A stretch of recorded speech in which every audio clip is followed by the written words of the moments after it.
തട്ടേക്കാട് ശ്രീ മഹാദേവ മഹാവിഷ്ണു ക്ഷേത്രത്തിൽ ആയിരങ്ങൾ ബലിതർപ്പണം നടത്തി.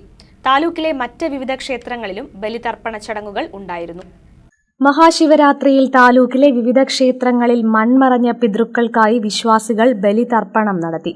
തട്ടേക്കാട് ക്ഷേത്രത്തിൽ വൻ ഭക്തജന തിരക്കാണ് അനുഭവപ്പെട്ടത്. ഇവിടെ നൂറുകണക്കിന് വിശ്വാസികളാണ് തർപ്പണം നടത്തിയത്.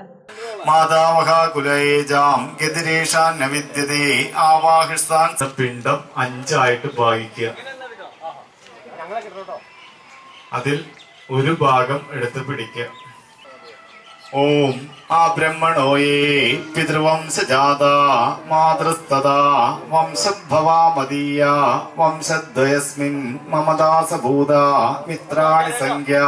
ചടങ്ങുകൾക്ക് തന്ത്രി കെ അനിരുദ്ധനും മേൽശാന്തി സി ജിനേഷും കാർമ്മികത്വം വഹിച്ചു. ക്ഷേത്രത്തിലെ ഉത്സവാഘോഷവും സമാപിച്ചു. 7 ദിവസത്തെ ഉത്സവത്തിന് ഭാരവാഹികളായ കെ ബിജുകുമാർ, PV ജോഷി തുടങ്ങിയവർ നേതൃത്വം നൽകി. നേരെ കിഴക്കോട്ടുള്ളൊക്കെ ഇവര് പോട്ടെ, ഇങ്ങനെ വരല്ലേ, അപ്പറേ പോലെ എല്ലാവരും നേരെ കിഴക്കോട്ട് നടത്തോളൂ.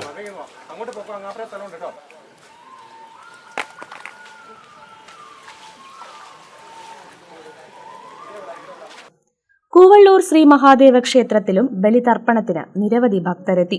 പാലമറ്റം ശിവക്ഷേത്രം, കോഴിപ്പള്ളി തിരുമടക്ക മഹാവിഷ്ണു ക്ഷേത്രം, പൈങ്ങോട്ടൂർ ശ്രീദേവി ക്ഷേത്രം എന്നിവിടങ്ങളിലും ശിവരാത്രി ചടങ്ങുകൾ ഉണ്ടായിരുന്നു. News desk KCV news.